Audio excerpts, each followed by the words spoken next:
Do it. What's up, man? It's Paco Troxclair. You're watching Nolazine. This episode is brought to you by the Loyalty Club, one of the hottest brands out, where they keep their items limited and only for the loyal few. Check us out online at theloyaltyclub.us, or if you're in the New Orleans area, you can check us out at our flagship store, 841 Fulton Street. You already know what time it is. Only for the loyal few, club time. All right. So tell everybody where you from. Man, I'm from Uptown. I mean, I lived in the city. I lived in the 6th Ward. I live in the 8th Ward, but I rep Uptown. That's where my family from. That's why we spend. That's why I spent most of my life at. You know they gonna ask. I'm like, what part of Uptown? 3rd Ward, man. From the 3rd Ward, man. Have no projects? We get more and more specific. You know, I've been saying I'm a chill on repping because the city's so small. Right. I feel like if they hear me say a ward, a hood, they start to be like, just. You know, it just kind of... They kind of like try to close you out. And you know what I'm saying? That's why I've been kind of... But I saw you know... But that's cool. Yeah. It's cool. Yeah. I saw you post something, but I said, man, I remember that dude. I think he disappeared for a little while. He had to go on vacation. Yeah. But what's his name? Coon? Yeah, that's my cousin. Yeah, he used to race cars and shit. Yeah. When I was young, I used to see him talking shit. I said, I remember that dude. Yeah, that's my cousin. I said, you actually made me real. Like, I remember that dude when I was like 18 and shit. Yeah. You know? Cause I think he went on vacation or something. Cause I didn't see him for a while. He did, I don't say where he went at, you know. Yeah. I got you. Yeah, he did. But how you feel about that? How you feel about people in New Orleans trying to close people out for being certain places, like being from the West Bank or being from, certain places? I mean, we clickers, man. If you're from downtown, you're from the Cali, you're from there, man, it's gonna be harder for them to receive you. I mean, for certain people, they're gonna be like, we got that little divide. I don't think nobody hit harder than the West Bank. They do take a hit on the West Bank. Like, they get a lot of slack. If you got harder, Kenner. Because like West Bank got a few people that, went worldwide. But Kenner don't got that many people that went worldwide. They got people that made noise, but they ain't go worldwide. So like the West Bank, mainly Marrero got like a little clout to say, we got Bust Down, we got Chopper, we got, but like being from uptown to downtown, you automatically like New Orleans. But like, the West Bank, you don't even want them to claim New Orleans. Like, man, that ain't us. And Kenner, they way out the loop. The West Bank gonna catch slag for sure. But the crazy part is how you feel about that. Because like I think that, I always say you need everybody. You do. You need a fan base from everybody. You do, and it's too small to be too divided. We too small, man. So, look, man, I rock with everybody. I don't care where you're from, dog. Gotcha. Yeah, So, we got to jump in this early. We got to ask this early. Yeah.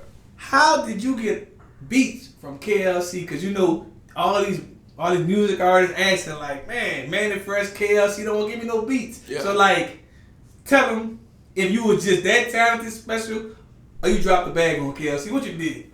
I definitely ain't drop it back. I think I was that good, man. I went in there. I was making songs. One day I walked in the studio. It was playing in my head though. I'm like, I'm gonna catch his ear. I walked in the studio one day, man. I was playing that Duffy, and he was playing it over and over and over. But I had really thought I made something that I was gonna catch him, and the shit happened. It was just like that. So like, how was it like working with him? It was easy, man, because I'm hard on myself. Cause that beat was crazy. Yeah. Like, I'm hard on myself, man. I think you made him bring that old KLC back on that beat. He loved the song to this day more than I love it. I think you should still push it. Everybody always say that. I think you should do a challenge or some type of dance for that. Man, I don't go 3 days without hearing Duffy. Like I can't go like I was just in the car with my little cousin. You're like, I think you should do another verse to Duffy. He like 9 years old. He like it. He like, man, you should do that song over. I be like, man, I dropped a new project. Yeah, but it's all good, man. Gotcha. It's all good. Saying, you was even like blessed with those beats and like to work with him. I was thinking something like, man, I think that, we got to go back to that old formula, how the KLC and the Manifest used to work with so many artists and just help them out and just, even if they sound with different labels, at least they had a chance to like actually work with those dudes. Because I think the dudes like voted on like a lot of people's careers. Yeah, they did.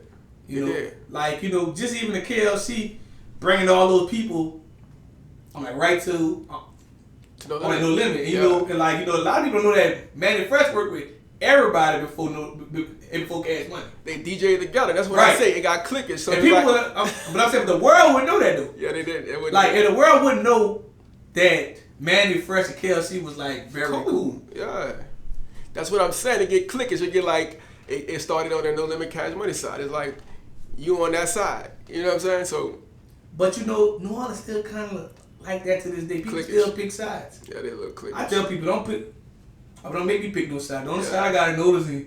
Yeah. Nolazine in the money. That's what I'm saying. Nolazine in the money. I'm not picking. I don't look. I ain't grew up with you. I don't care about nothing you got going on. Cause guess what? Your beef ain't my beef because guess what? As soon as I start beefing, you gonna disappear.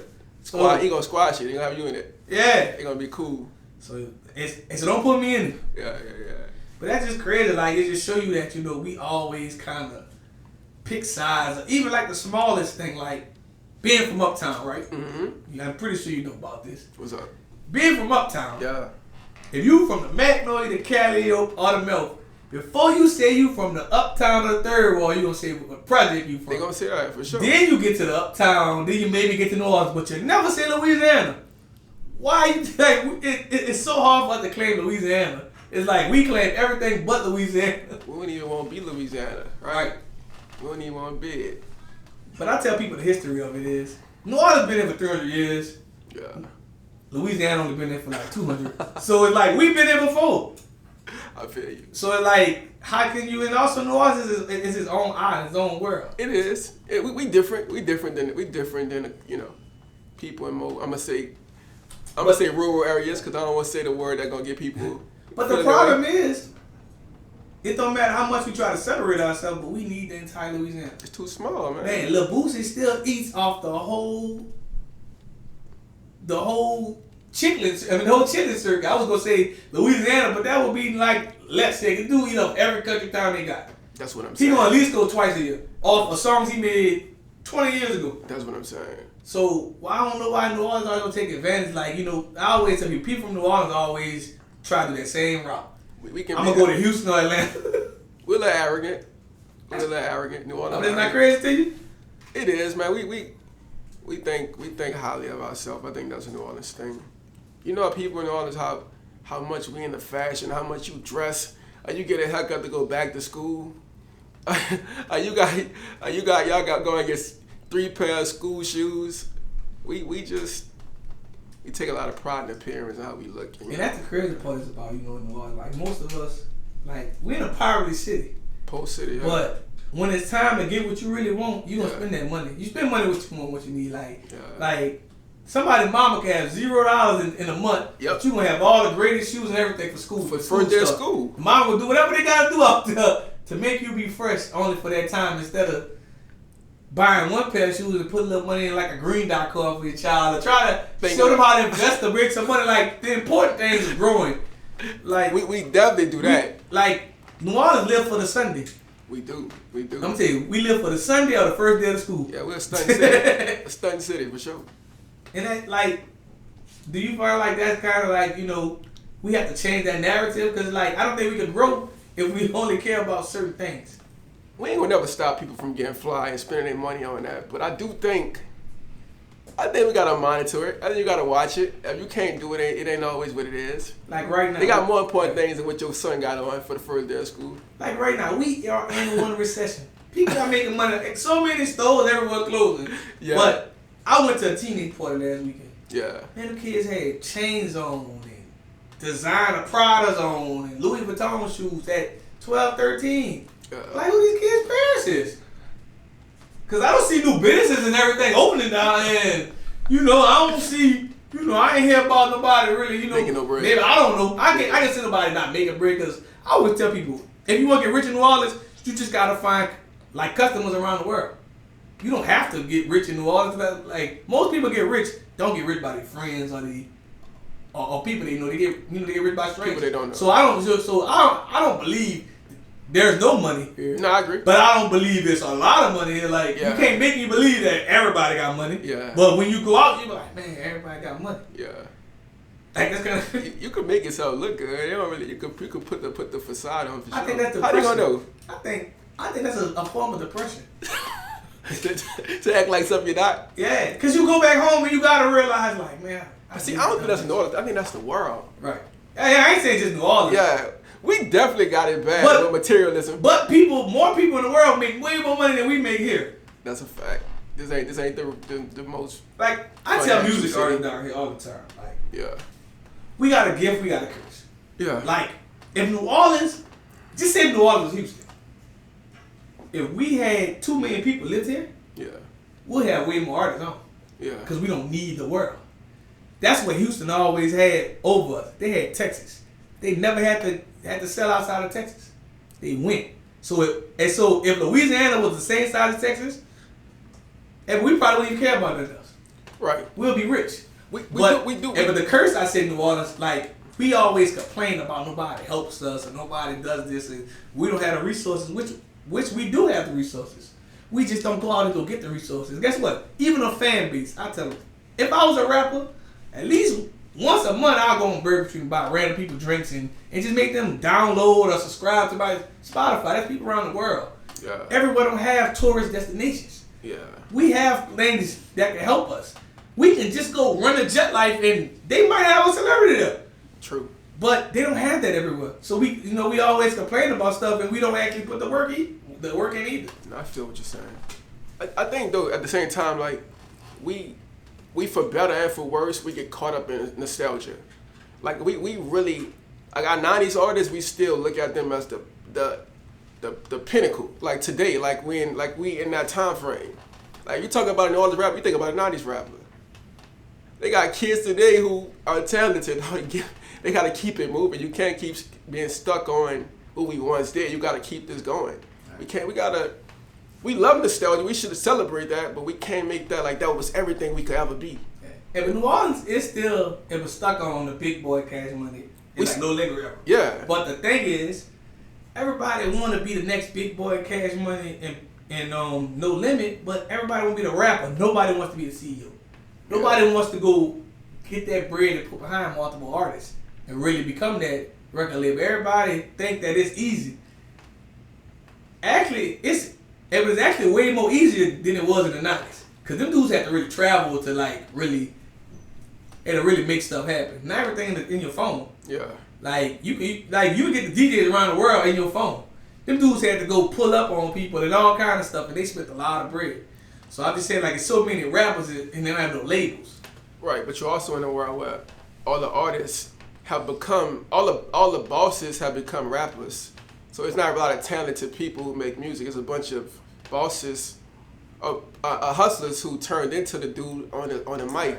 Well, I know people that still invest in New Orleans, artists, like bigger people, but the thing is, they feel like they get burnt out. Because you got to think about it, like in New Orleans, a lot of artists got that field play attitude. Yeah. And you can't tell me nothing. So you got to kind of catch an artist kind of young. You can't catch him after a certain age. Yeah, that's true. They going to feel like, man, hey, we trying to be my daddy. Yeah. Technically, he is your daddy. If a man puts some money, like I tell people, you got a rap daddy. If you're looking for a man to put money behind you and pay for everything, he's damn near your daddy. What if you're a partner? If y'all partnering? You ain't partnering none if you ain't putting no money up with it.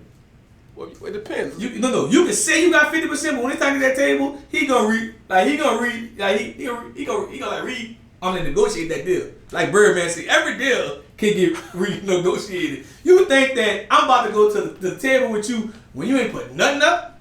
You probably know with 20% by the time you get to that table.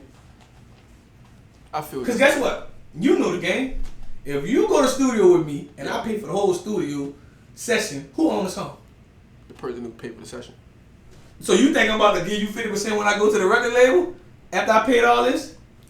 You know, so I don't think it's no real partnership. I mean, they got a value other than money though. Like they got money, they got value you could bring other than the cash. Cause you might not have no time, but you got money. So you might, I could be paying for something. I don't got time to be there, but you could be handling X, Y, Z. You know, but I feel what you're saying though. That is when people put money up, they do. That is a big thing for most people. And people treat you different when they put money behind you. They can. Like you can't. You gotta take a lot of shit when somebody put money behind you. That's with real. Everything. That's real. People ask me every day to invest in Nolazine. For what? I got a camera, everything I need. Like you're gonna try to change the whole dynamic of Nolazine if I let you invest in me. That's the same thing as a music artist. If I put money behind you, could be in the studio rapping about some great stuff with your artistic mind, and I'm gonna tell you, no, I think you do it that way. Yeah, and guess what you gotta do? You gotta do it my way because I'm paying for it. Oh, you gotta have a conversation. After so many conversations, hey man, after the conversation, after 5 of the conversations of y'all going off on each other, you about to back away from this deal. We gotta be real. It gotta be something that's good for both parties. If I put the bread up and you got talent, and you know you got connections, and I can't be there, and you're gonna do X, Y, Z, and we got a great thing working. It gotta be both of our visions aligned, and we both got value that we both bringing. But I feel what you said. You got no value, and you just bring. You got no cash and no value. You got no connections. You got nothing. Then somebody gonna definitely be pissed with you for breathing. So I'm gonna tell you, but the new complaint about because I talk to a lot of people that invest in art, put money. So the complaint is now is I'm putting the money behind you. So just me. If somebody put money behind me, I'll go hard. I'll show this person like, man, I'm glad you invested. I'm glad you invested in me. Like somebody put money in you. These dudes feel like they rich already. Yeah. Oh man, he gave me like a couple $1,000. I'm good. Like they feel like they made it. Yeah, that's true. Like I can see that. You know how many artists are content with New Orleans fame? I believe that for sure. Because it's gonna. I'll be mad when people know me walking up Canal Street. Like I don't feel like I made it. As if you're doing it for the girls and shit like that. That's the girls gonna expose you. Oh, he really ain't got it. Guess what? I don't think they are. I don't think they gonna. I think you could fake it enough. You can fake that girl expose you. Guess what? She and the first of the month she gonna know you ain't got it like that. When she ask for some of that rent money, she gonna know you ain't. I thought you was a big rapper. That's most artists though. Most artists are faking it. That's just they doing. Oh no, I ain't even knocking. I'm not even knocking no fake rapper. My thing is I always give game to rappers. So I tell them artists are faking it. I tell them this: build your credit. If you get your credit up, you can do what you want. Yeah. I feel that. Like if your rap name should be an LLC, build your business credit. That's all you gotta do. Yeah. Cause like the game, it's really easy now. All you need is a partner from Empire, somebody like that. You don't need a record label, but if you get a record label, if you know what happens. Yeah, you gonna be in debt. So for the people, I want you to explain your knowledge to the record label, because everybody think once you sign a deal, and you gone. Most artists get advance, so you in debt. That's just you're gonna be working to pay that back. You never really work to pay it back. You always in the red. Yeah, you getting advances. That's typically what happens. Even the biggest artists be in the red. A lot of big artists are in the red. You know, somebody told me something, and I didn't really understand what he was saying, but I always speak on people's situations. But they're like, man, as soon as Lil Wayne slow down making money, he gonna notice how much money missing from his account. And somebody told me that before, the Bird, man, he's trying to sue Lil Wayne. Lil Wayne trying to sue him and everything. They're like, man, you gonna Lil Wayne gonna get one. He gonna hire somebody one day. He gonna realize how much money ain't there. Yeah. And he been putting all this work in. Yeah. You don't notice when you grind and getting all this money. Yeah. But it's that music. The music industry is not. You gotta be prepared for it. It's tough, but I think the crazy thing is they needed each other. Like, You know what I'm saying? It's like. Oh no, I always tell people before I don't cut y'all. Yeah. If it wasn't for Birdman, nobody would know none of y'all. They would not know. You would never have the opportunity. So y'all needed each other. So you gotta try to work with people with anything. You can't do nothing big dolo. Like I don't know nothing that ever happened big dolo. Like with a single person. You gotta work with people. But hopefully y'all got a vision that align and we can do good business, and it gotta be respect too. It gotta be like, I know XYZ, I'm good at this, and I'm good at this, and if we put this together and we can see the same thing, we can do something. But it gotta be respect. If you don't respect them, then you're gonna talk crazy. And every man got an ego, so you only can talk crazy for so long before this go up. And it's back to what I said earlier. If a person put money behind you, they treat you a certain way. So like, I'm not gonna say this how Birdman felt, but the way he paid his artists, he probably felt like, well, if it wasn't for me, y'all wouldn't be here. But the realistic, like, man, we feel like you wouldn't be this rich if our music wasn't that good. I heard him say something recently. He said, I couldn't have wrote the songs.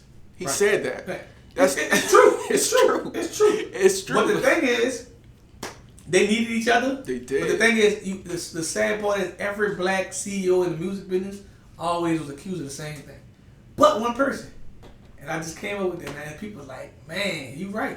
The only person is not accused of jacking their artists or he actually overcompensated people. And nobody don't want to give a man credit. And that's Suge Knight. Really?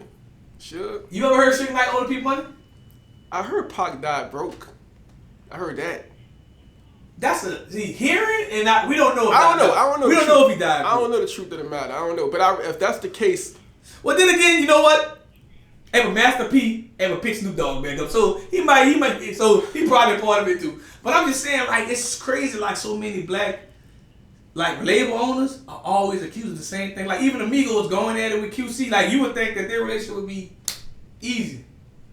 But it's like, why you think that, you know, if there's a young CEO getting all this bread, if they don't compensate, you know, if they talent right? I think sometimes they probably didn't know as much as they know now. So if you signed it when you were in a fucked up spot, you needed some money, they hit you off with that, they took care of you. Every deal. Right, so you needed it at the time, you took the deal, you got straight, now you know more, you educated more. Now you looking at him sideways because you know more and you feel like he played you. And now you're like, let's renegotiate this, and they're like, nah, you signed for this. I think it's probably some level of y'all didn't have y'all terms clear. Do you think the CEO is wrong for like handling business the way he handled it? If you signed this, you gotta honor this. Speaking as a CEO and an artist, I think it's your job to know the terms you signed to. Right. It's your job to know what you on the hook for. You need to know that yourself. Right. That's your job. So let's speak on New Orleans artists. Yeah. So I interviewed Kid. He said something. He was like, man, Drake probably the only artist at his time that he realized that came prepared to a label. So, you know, still to this day, and I interviewed him about this 5 years ago, and I just interviewed him again. He said, still to this day, people still don't do the same thing. So how many artists in New Orleans you think that to know they need a PR? How many artists knows the difference from a manager in a road manager, yeah, or when do they need a manager? Because everybody looking for a manager but don't have nothing to manage. So I want to ask you, how many, like, do you think that most artists down here, like, you know, don't even like learn the business to be prepared? And I don't think artists start off with knowing none of that. You learn it as you go because you get in there just dreaming. I mean, if you love to do stuff like play basketball, you know nothing about get an agent. You just play basketball. You don't know what you need an agent. You just had a talent. You liked the ball and you got an opportunity. Now you're like you need an agent. You're like, okay, find me an agent. They don't know none of it. You just doing what you want, what you like doing. And the kind of same thing that happened to the rappers. Like, they can find your agent, they can find your account, they can find you everything. Then buy you and feel like somebody was stealing your money for a long time. Exactly. That's crazy, right? So yeah, if you don't, nobody get into it, nothing. But I think rap, you can educate yourself now. YouTube is there. You could educate yourself now. But do you want to? Another thing, but look, if you vulnerable, if you ain't got $2,000, and I say I'm gonna give you $10,000 Friday, you just gotta be at the studio all these times. We got this coming up. I need you here. You had nothing going on. So if you desperate, you vulnerable. If you have $2,000, I just seen a post. I said 10,000. Oh, 10,000. Oh, that's even better. If you ain't have two and you offer 10, you give him 10 right now. Like right now, not tomorrow. I'm gonna hit you with 10 right now. You probably get him to do some things. I just seen a post that said the average American got $4,000, they feel rich. That's what I'm saying. So the average American don't have $1,000 in a bank account. That's my point. So you hit him with 10. He got nothing. And people don't realize how fast 10 go. It ain't gonna really do much. And but 10, like $1,000 not even rent no more. Like it's like we're like 15 and up now. It is. So it's like $10,000 really ain't no money no more. It ain't. $10,000 is like $1,000 back in the day. Like $1,000 used to stretch. If not a 10 might stretch how you work it. It just ain't the same no more. And that's crazy. That's true. That's true. Then like being a rapper, just say, I give you $500K. You automatically think you rich. You don't know. You ain't think about taxes. You ain't think about nothing. So you trying to buy your mama, trying to buy you a little condo, get you some design and some jewelry. You already know rich. That ain't even cut yet. And then if we talking about $500,000, that's money that most people never had at one time. So that was pretty much. But realistically, if you sign for $2 million, $500,000 is probably the most you're gonna get. And because the label if the label not giving you the whole $2 million they sign. Yeah. But this is the harsh reality that people don't know about the label. If the label give you $2 million, how much you think you owe them? I can't even imagine. At least $8 million. I don't even imagine the terms. My thing is, why not just get a lawyer and say, look, explain this to me in the kindergarten terms. Don't make it sound like simple. Don't play with me. I don't want no terms that I need to go Google. Give it to me. Any artist ask me to go label with him, I'm going to the label and say, bro, how much he gonna owe as total at the end? Let me know the total of what he's gonna owe for these $2 million. It's up to you if you want to pick, you want to choose it, and you can calculate it down. Like, all right, if you gonna put $1 million on promoting me, cool. Like, I think the smartest deal I saw somebody sign was Moneybag Yo. Like, if your guy that signed him and like told him how he was gonna market him and really push him out to the world, with with the type of money he was gonna put behind him, he gave him one like small advance. But he give more money on the marketing side. I would have took that. Yeah. Because you guaranteed to get known. Yeah. Don't give me no $2 million and you still trying to promote me. Yeah. Nobody know me and I'm in the full red now. Yeah. Man, I think you should, if you're gonna team up with somebody, what I feel, I'm gonna have your best interest at heart. I'm gonna say, look, I gotta recoup if I'm putting this money up. I'm gonna be straight up with you, give them the terms. Tell it to them. Tell them what it is. Tell them what you expect. I think if people are more clear, and y'all got each other's best interests at heart, then y'all can do good business. But if you're coming in there just trying to exploit somebody, then you're gonna make an enemy long term. Gotcha. Hey, bro, they got other kids who could do. They got other kids, bro, who could do stuff, bro. Don't just. Y'all want to monopolize it from the 90s? They own everything forever. Like we gonna be in 20, 37. So like, all right, we gonna close it out with this. Like, if you could change anything about it, like if you was the gatekeeper, like how would you start off by like bringing the brand new New Orleans music scene? Like, how do you want to introduce the brand new New Orleans scene to the world? You just need vibrant new energy. You need DJs that's gonna play new stuff. You need new venues that gonna have different feels. You're gonna have to be a trendsetter. You're gonna have to really change the game and be somebody that's gonna bring something new and really be firm with it. You can't be like, gonna cater to what people gonna want, because people never gonna move on. They gonna want to play back that ass up 20 times every night and they'll be happy with that. But they got a new kid who made a song that's fire, who live here. Like, he's somewhere. Like, I don't know where he at, but they got somebody who got something fired on the show. Y'all can't hold it forever. You gotta let somebody else new. You ever heard the word payola? Yeah. It is payola. So if you ain't got no money to pay the DJs or get them grease their hands, they probably ain't gonna know who you is. That's a fact. They probably ain't gonna know who you is. I mean, money a factor. We can't downplay. You gonna have to be a hot, everybody got to be talking about you for a DJ to know who you is, and like I don't think the DJs down here go do the research either. Yeah. Like, that's why I tell people right now, the game is so easy now. You got to be in touch with the media companies and blogs. The blogs are the connect between everybody. The DJs, the radios, the promoters, the independent artists. Everybody connected through the media. Yeah. So why not use them? Yeah. That's the only thing that's in the middle of everything that can actually help you. Like right now, if I was a music artist, I wouldn't pay $50 and if negotiate to the DJ, but I'm the one who's saying this. I wouldn't pay a DJ $50 or $100 to pick me in the club. I'd pay $50 to get posted on a blog. Cause that's gonna a blog post can reach you way more than that club. And like 9 times out of 10, the people in the club gonna hear what you're saying anyway. Yeah. But for me to pay a DJ $100, I want you to mix that all night. I want you to throw that in there all night. Yeah. I want you to scratch it in there with everybody's song. Yeah. Everything new though gonna be weird. So. It always thought I was weird. When you see Kanye for the first time, you think he out of his fucking mind. We see, because it was gangster rappers with Rockefellers. You like, he is tripping. Who is this dude? Like, you gonna look at him crazy. When you saw Outkast, they thought they was tripping. They were like, this is crazy. Like, they got booed at the award show. Outkast was booed in New York. They was cool in the South. Outkast really came out with Andre. What was the award show when he won the award? In New York. That was okay. I'm saying they were booed at one time because it just wasn't what they were accustomed to. Yeah, but they didn't like the South.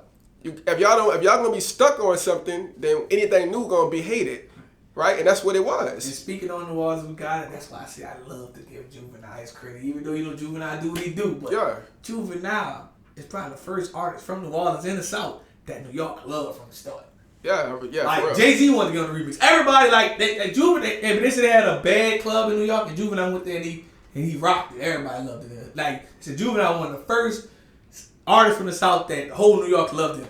I think because he was telling his story, and he had a lot of music with like real lyrics and detailing. It wasn't just like a fun song. It was Juvenile like gave you raw. That Yeah.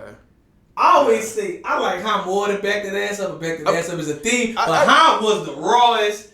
Cause he telling you, you broke, you drove, man. He just telling you your everyday life thing. If you broke, everybody like High more than Back That Ass Up, unless everybody do. That's just, like Back That Ass Up is just it's a big song. I don't think there is no other bigger song in New Orleans. Matter of fact, in the South, I'm gonna go harder. Name a song in the South that's bigger than Back That Ass Up. I would have to think about it. LL Cool J just did an interview 2 days ago, right? Yeah.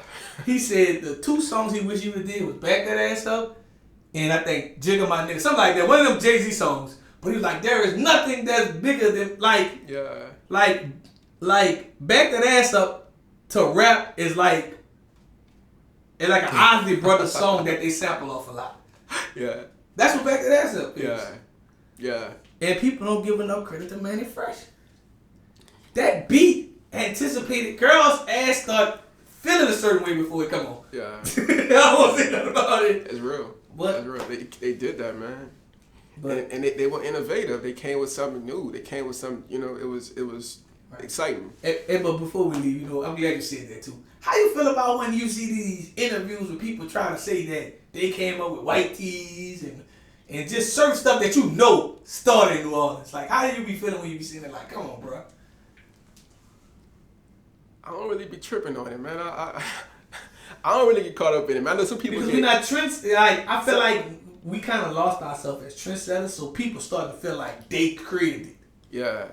Like, as it was a point that the world knew that shit came from New Orleans. Yeah. But us not being creative no more and letting people steal our swag, and we kind of take other people's swag now. Like, now you might walk on Canal Street. In the 90s, you'll hear, man, yo, bro, that shot. They would say, bro, yo, that shot. Yeah. Oh, we had our own slangs. Now, you might walk on Canal and see somebody walking like it be a young boy or somebody saying, no cap, calling each other bro. They just using everyone else in the world slang. Yeah. So it's like kind of like we still kind of have to create things if you want people to respect us. Yeah, because you don't want to say you want the 90s the headline, but them dudes were creators. That's my point. Like a part of us, a part of our new identity is other people type of music, because most rappers rap kind of like the person who they actually listen to more, or like the person who they influenced by. Of course. At first. And so how do you want the world to hear the brand new New Orleans if we sound like Baton Rouge or Houston or Atlanta? Yeah. You gotta just find. I always think, man, they got talent, man. You gotta just find the talent and give them a shot, man. They gotta get an opportunity. No matter they got people that exist that could do it. And that's why I say and the dopest thing I saw about you is when I first saw you in that KLC beat. I'm like, dang. My first question, heard you rap. How the hell you got a KLC first? That's the first thing came. I'm like, how the hell you got that? Yeah. Then you rapping on you brought it back to New Orleans culture even. Then I think you had a song with the dude. I think you had a song with another dude. It was what's up? It was a DJ or something like that. Oh yeah, we done it probably with the DJ. With the words going going the bass like it's that old culture. It was the real New Orleans culture. We did do that. But we don't have that no more. We did do that. I think you got to bring it back. And look, I don't want to say I don't value it. I do love parts of it. I just try to do something fresh with it. You try to create. But I think you can put a twist to it and make the world come back to respecting New Orleans. I agree with that. You got a point. I don't think you have to do it their way, but just put your own spin to it. That's what I'm saying. Just do something fresh, and that's what it comes down to me. Gotcha. Yeah. Closing out with this, like, what's next for you? Man, we just dropped the project today, man. Go get the album Prevail, man. It's out everywhere. Paco Troxclair Prevail. That's what we on right now. So that's just the focus at the moment. You're gonna see the content. You're gonna see the project constantly being worked. You'll see a lot of different performances and all kind of stuff from it, man. But go get the album for real. The album fire. And last but not least, tell the world, what can they find you on social media and everywhere else? At Paco Troxclair. Everywhere it's at Paco Troxclair, y'all.